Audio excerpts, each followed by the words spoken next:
Right, તો આગળ વાત કરીએ તો ધાંગધ્રાથી મહત્વના સમાચાર સામે આવી રહ્યા છે।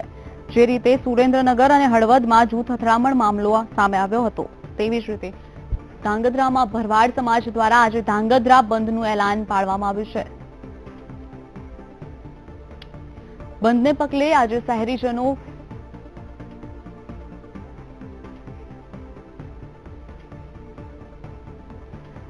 ભરવાડ સમાજ દ્વારા આજે ધાંગધ્રા બંધનું એલાન રાખવામાં આવ્યું છે। તો સાથે જ શહેરના બજારો અને શાળાઓને બંધ રાખવાનું એલાન પણ જાહેર કરવામાં આવ્યું છે। જે રીતે સુરેન્દ્રનગરમાં જૂથ અથડામણ સામે આવ્યું હતું, જૂથ અથડામણમાં 2 વ્યક્તિના મોત પણ નીપજ્યા હતા। તો આજે ધાંગધ્રામાં બંધનું એલાન જાહેર કરવામાં આવ્યું છે।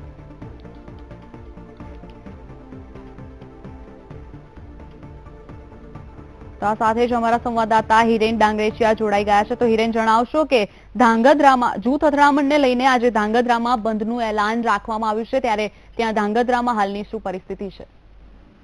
જી શિવાંગીની વાત કરીએ તો સુરેન્દ્રનગર જિલ્લાના ધાંગધ્રા તેમજ હળવદ ખાતે થોડા દિવસો પહેલા જૂથ અથડામણના બનાવો બન્યા હતા।